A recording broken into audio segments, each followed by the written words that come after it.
Bonjour, Cyril Rodriguez, 54 ans, je suis animateur-formateur en nouvelles technologies de l'information et de la communication au sein de Bordeaux Métropole. Je fais partie de la direction de l'innovation et de l'aménagement numérique. Je suis actuellement responsable de l'espace de médiation numérique de la ville de Bordeaux, plus connu sous le nom de Sésame.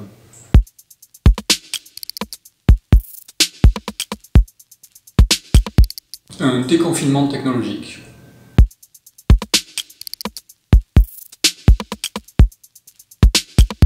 Sésame est un lieu englobant l'espace de médiation numérique pour la ville de Bordeaux et le centre de ressources de la solidarité numérique pour Bordeaux Métropole. Mais plus précisément, l'espace que je gère met à disposition des ordinateurs dans un lieu dédié pour les habitants de la métropole et tout cela gracieusement.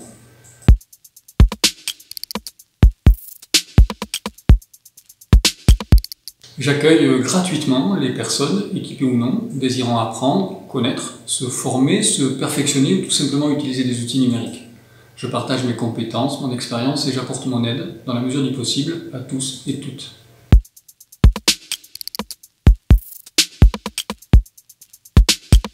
Plutôt que de parler de partenaires, je nommerai plutôt les différentes structures qui orientent les personnes vers moi. Les bibliothèques, les CCAS, les différentes nombreuses associations de la ville et du quartier Saint-Michel en particulier. Je pourrais citer Promo Femmes, Oxygène, le Diaconat, et pardon aux autres de les oublier. Ce sont surtout ces structures-là qui sont mes pourvoyeurs.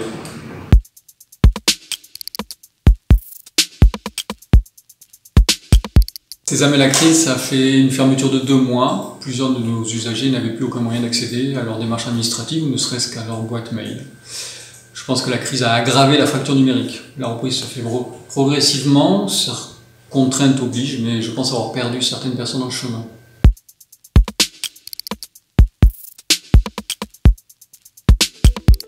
N'oubliez pas l'humain.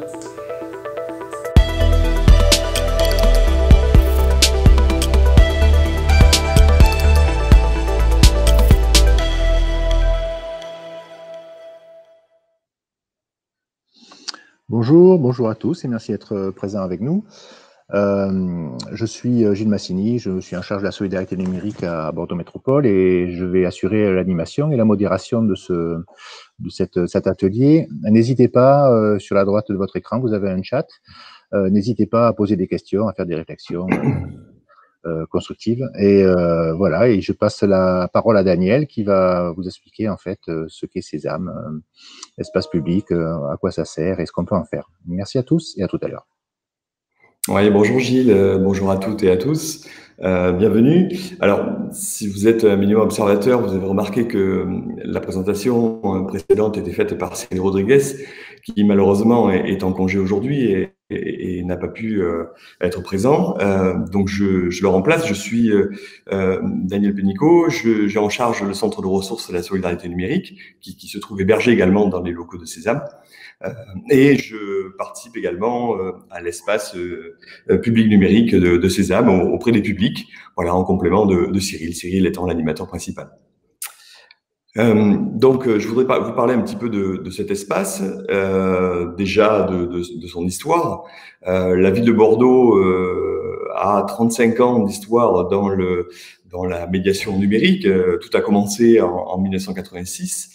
Avec un autobus qui s'appelait le bus informatique et qui a circulé pendant des années dans les rues de Bordeaux auprès des écoles élémentaires, maternelles et des associations où on recevait des enfants pour les premiers pas dans le numérique. À l'époque, c'était du code et du jeu pédagogique.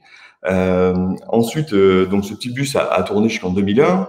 À partir de 1993, les grands, évidemment, ont voulu eux aussi participer à l'événement. Nous avons créé l'atelier informatique qui était situé rue Cosse-Rouge, dans le quartier Saint-Michel, à Bordeaux. Et donc, ce Sésame est l'émanation de cet atelier informatique qui a fermé en 2018.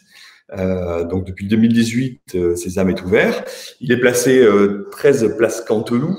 Alors la place Canteloup, ça vous dit peut-être pas grand-chose, mais elle est peut-être plus connue sous le nom de la place Saint-Michel. Donc vous pouvez nous retrouver dans ce lieu-là. Donc Sésame, c'est un peu le fruit de l'expérience des des ateliers que nous avions fait précédemment. On a aujourd'hui la possibilité de vous accueillir, comme l'a dit Cyril tout à l'heure dans le petit clip, gratuitement.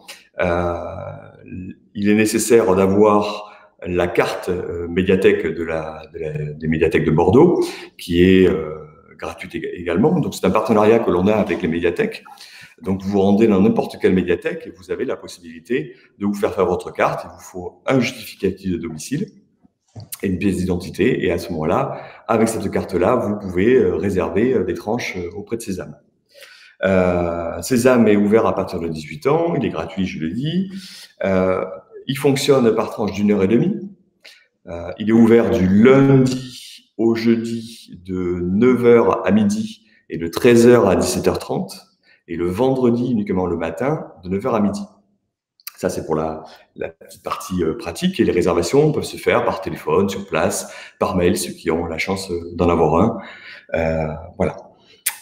Au niveau de l'espace, nous disposons, alors vous l'avez derrière moi, hein, vous avez, si je me pousse un petit peu, vous voyez un peu plus cet espace. Nous avons 9 postes de travail, tous équipés avec une connexion à Internet rapide. Nous avons des logiciels de bureautique classiques, gratuits, enfin libres et payants. Nous avons des logiciels graphiques, de retouche photo.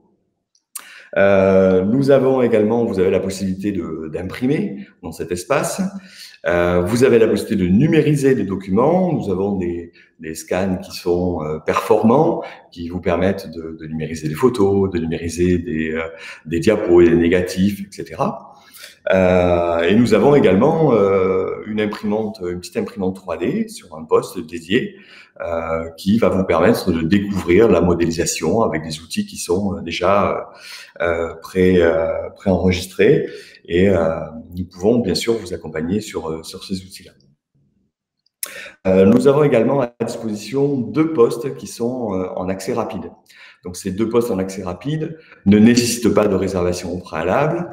Ils vont plutôt être réservés pour les personnes qui souhaitent consulter leur mail, qui ont un document important. Donc il ne va pas nécessiter de prendre possession du poste pendant 1 heure, mais pour un petit quart d'heure ou une petite demi-heure, on peut se poser ce poste-là en cas d'urgence. Voilà, donc c'est à destination. Inutile à ce moment-là d'être inscrit au préalable. Vous pouvez pousser la porte et si un poste est disponible, on peut vous accueillir dans ces conditions-là. Nous avons également 2 zones sur l'espace pour le public qui préfère venir avec leur propre matériel. Donc, nous pouvons accueillir, on a une zone Wi-Fi, nous pouvons accueillir les personnes avec leurs ordinateurs portables, avec leurs tablettes, avec leurs smartphones, et ils vont bénéficier du même service et du même accompagnement sur ce matériel-là, ce qui est un avantage énorme puisque, en fait, l'apprentissage va pouvoir se faire avec votre matériel, et donc c'est évidemment la solution idéale et l'animateur va s'adapter à votre matériel. En matière d'accompagnement, vous pouvez venir chez nous si vous partez de zéro, si vous n'avez absolument aucune compétence en numérique ou en informatique, eh bien vous pouvez parfaitement venir. On a des outils, on a des petits cours en ligne, des cahiers d'exercices qui vont vous permettre de démarrer à zéro, comment je tiens la souris, comment je frappe au clavier. Voilà, donc n'ayez aucune crainte, nous sommes habitués aux grands débutants, donc il n'y a pas de timidité à avoir pour franchir la porte et pour découvrir l'outil.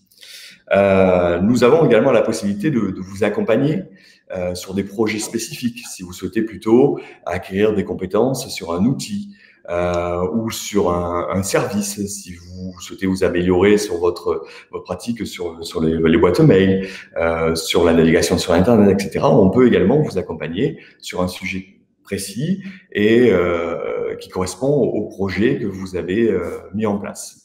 Si vous n'avez pas de projet, si vous venez en nous disant que je veux simplement m'améliorer en informatique parce que je ne parviens pas à m'en sortir au quotidien, eh bien, on essaiera de vous construire un petit parcours cohérent. Évidemment, ça commencera par un échange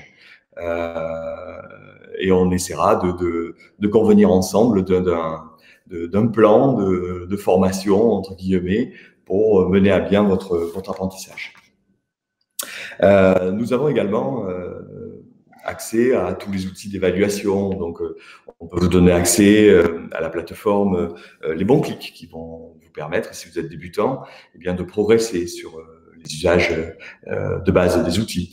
Nous avons également accès à la plateforme Pix, qui est si vous la connaissez pas, qui est une plateforme qui permet de s'évaluer et d'acquérir des compétences sur différents sujets autour du numérique.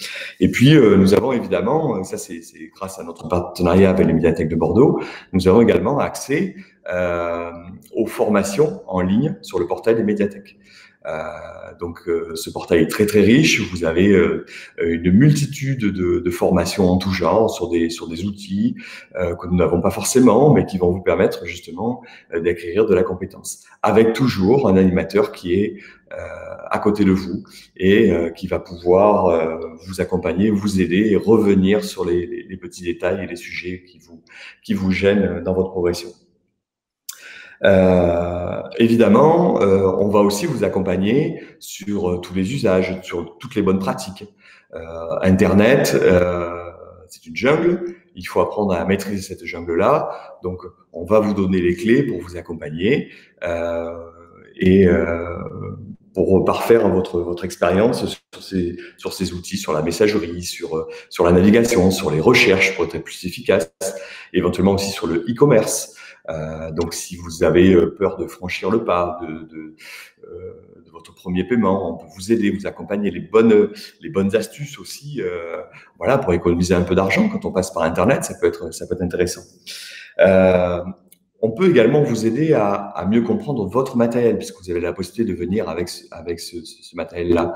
Donc, si c'est un premier achat, si c'est une première acquisition, eh bien, on peut vous accompagner dans l'installation de ce matériel. S'il s'agit par exemple d'un téléphone mobile, il y a une petite procédure à acquérir pour pouvoir mettre en place toutes les bonnes pratiques sur ce matériel. Donc, on peut vous accompagner là-dessus. On peut aussi vous aider à choisir ce matériel-là.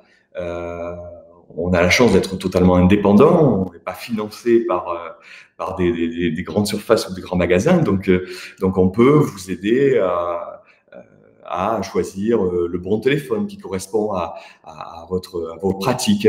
On va vous expliquer également le bon forfait, qu'est-ce qu'il faut comprendre dans les services proposés par votre forfait. La même chose pour votre box.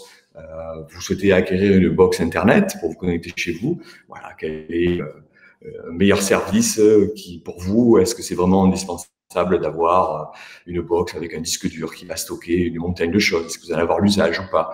Voilà. Donc, tous ces petits conseils au quotidien, on peut vous accompagner là-dessus. Donc, vous pouvez nous solliciter et ce sera avec grand plaisir. On a une longue expérience dans ce domaine-là. Nous sommes des passionnés. On fait beaucoup de veille aussi pour vous et donc on est à peu près au courant des dernières nouveautés en matière de forfait, de téléphone, etc. Voilà, c'est une passion avant d'être notre métier. Daniel, oui. Daniel, à ce propos, là justement, j'ai une question, je me permets de rebondir du coup et de prendre la parole. Nous avons une question de Myriam Bellini sur votre profil professionnel à Cyril et à toi. Vous avez quoi comme histoire? J'imagine qu'elle est assez longue. Alors, je commençais par moi. je suis à l'écran. Tout a commencé. Alors, j'ai 55 ans, hein, donc je suis pas un perdreau de l'année. Ça commence à se voir un petit peu, malheureusement. Mais initialement, j'ai commencé par de l'analyse et de la programmation. Effectivement, quand j'ai commencé à l'informatique, c'était dans les années en 1979 exactement. Oui, c'est ça. Oui. On peut faire le loup. Et les ordinateurs ne se commandaient qu'avec du code. Donc j'ai commencé par ça. J'ai commencé par écrire des petits programmes pour des infirmières libérales. J'ai fait quelques petits jeux. Et puis presque par hasard, en parallèle, j'avais un diplôme d'animateur de centre de vacances. Et on m'a demandé un jour, la ville de Bordeaux, par hasard, d'allier mon diplôme d'animateur de centre de vacances avec un réseau informatique qui était installé dans un bus qui s'appelait justement le bus informatique. J'en ai un peu parlé. Et je me suis retrouvé à animer des ateliers informatiques pour les enfants dans le centre de vacances de la ville de Bordeaux. Donc toute l'histoire a commencé par là. Et puis je me suis pris d'amour pour la transmission de l'information, de mon savoir, et j'ai plus jamais arrêté. J'étais formateur interne à la ville de Bordeaux. Je fais beaucoup de formations aussi, puisque j'encadre aujourd'hui les formations du centre de ressources. Voilà. Donc j'aime transmettre, c'est ma passion, et j'ai toujours gardé la passion de l'outil, des outils informatiques. Ça me fait rêver. Ça a jamais cessé de me faire rêver. Et ce que j'adore, c'est la mouvance de ces outils-là. Voilà, c'est toujours fantastique. Le parcours de Cyril est un peu différent. Il a commencé, alors je parle de sa partie informatique, il a commencé comme vendeur de logiciels à la Fnac. Voilà, comme quoi ça mène à tout.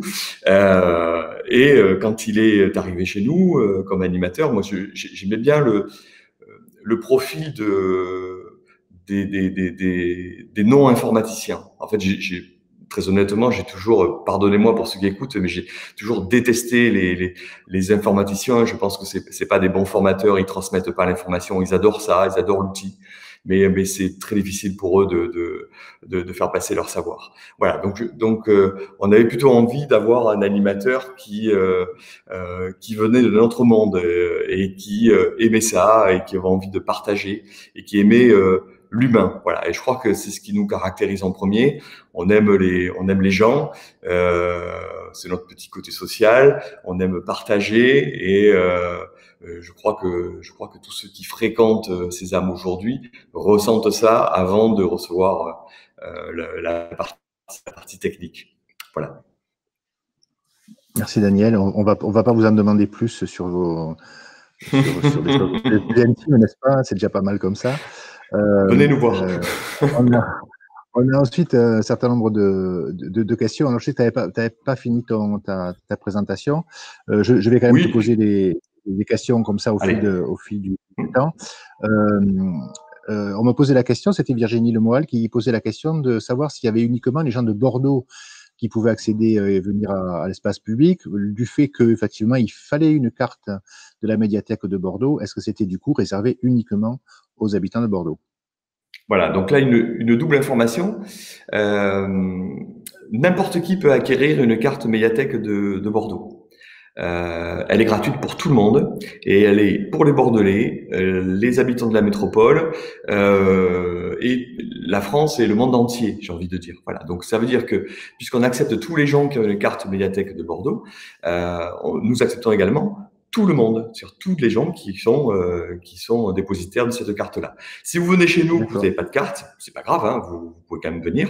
Il se trouve qu'on a la chance d'avoir une médiathèque à proximité, qui est la médiathèque de Saint-Michel, qui est à 200 mètres. La carte est faite instantanément, donc le premier rendez-vous se fait sans carte, évidemment. On vous prend, on vous installe et on essaie de définir un peu votre parcours. Et à la suite de ça, vous pouvez aller sur la médiathèque de Saint-Michel et ils vous font instantanément une carte. Voilà. D'accord. Et j'avais une autre question aussi sur vos usagers, en fait. Vous avez quel profil d'usagers? C'est des jeunes, c'est des personnes âgées, c'est des seniors est-ce que c'est des gens qui n'ont pas de matériel, qui viennent pour l'accompagnement? Enfin, vous avez un petit peu cerné votre public? Oui, alors c'est vrai que bizarrement, on avait imaginé en créant cet espace que la majorité des gens qui allaient fréquenter l'espace étaient des gens non équipés. Alors évidemment, il y en a quelques-uns, hein, mais c'est pas la majorité. La majorité des gens qui fréquentent l'espace ont au contraire un équipement. Même bien souvent, ils viennent de faire l'acquisition d'un équipement et c'est à partir de là que les ennuis commencent. Puisque c'est quand on a l'équipement que on a des besoins et on se rend compte de ces lacunes. Même si on imagine que on sait tout faire et que c'est très facile, parce que souvent dans sa famille, autour de soi, tout le monde nous dit mais vas-y, n'hésite pas, achète, tu vas voir, c'est très facile, tu vas t'en sortir. C'est pas forcément si facile que ça. Donc nous, on va donner un petit peu les clés. Au niveau de l'âge du public, on a aujourd'hui une grande mixité. On a des gens qui sont à la retraite et qui ont du coup du temps et qui peuvent venir, alors qui vont plutôt consommer Sésame un peu comme un lieu de vie, un lieu d'information. Donc ils viennent pour se tenir informés des nouveautés, ils viennent aussi consulter leur boîte mail, donc ça dure pas longtemps, mais on les voit passer un peu chaque jour. Et puis on a une autre catégorie de personnes, d'un profil plus jeune, des gens souvent en recherche d'emploi, qui ont besoin d'être aidés parce qu'ils ont besoin de monter en compétence sur des outils qui sont utilisés, des outils bureautiques, et puis aussi de mieux maîtriser effectivement tous les usages et tout le vocabulaire. Voilà. Donc c'est assez varié. Il y a de belles rencontres avec des publics qui sont à la fois qui peuvent être étudiants, qui peuvent être cadres dans leur profession, et d'autres qui sont en recherche d'emploi. Donc, ce mélange de publics est passionnant.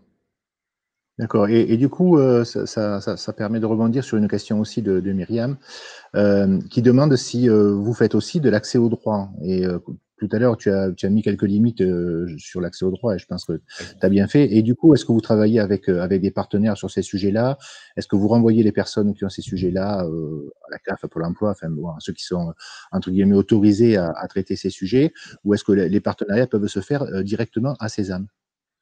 Oui, alors c'est ce que je voulais finir avec avant que Gilles m'interrompe, mais il y a des choses que l'on ne fait pas. Donc je voulais dire, on fait pas par exemple de dépannage et de réparation de matériel, ça c'est pas notre cœur de métier, hein. Même si on peut vous aider à comprendre ce qui se passe dans votre machine, mais on fera pas la démarche de faire le dépannage. Et concernant l'accompagnement, alors on fait pas d'accompagnement social, on n'a pas cette compétence-là, donc nous sommes avant tout animateurs numériques, multimédia. Moi, j'ai aucune compétence dans le monde du social. Alors, bien évidemment, on va aider les gens parce que c'est une demande qui est forte. Donc, on va aider les gens à se connecter, à comprendre le bouton France Connect, à récupérer leur mot de passe quand ils l'ont oublié ou à se créer leur compte. Ça, effectivement, ça fait partie de nos compétences. On peut également, et on le fait, même si on n'écrit pas cette compétence-là, mais on va évidemment intervenir quand quelqu'un vient faire une démarche chez nous et quand elle se retrouve handicapée parce que elle ne sait pas comment remplir le champ, ou elle n'a pas compris comment télécharger le fichier PDF, ou comment insérer la pièce jointe. Ça, évidemment, c'est des choses que l'on peut faire. Par contre, pour toutes les demandes spécifiques, on est dans le quartier Saint-Michel, donc on a beaucoup de demandes spécifiques de personnes qui parlent pas forcément le français, sur des cartes de séjour, etc. Donc nous on fait la démarche de faire une petite recherche sur l'organisme le plus adapté. On a la chance de s'appuyer sur un petit guide que l'on a mis en place, le guide des lieux de ressources sur la ville de Bordeaux.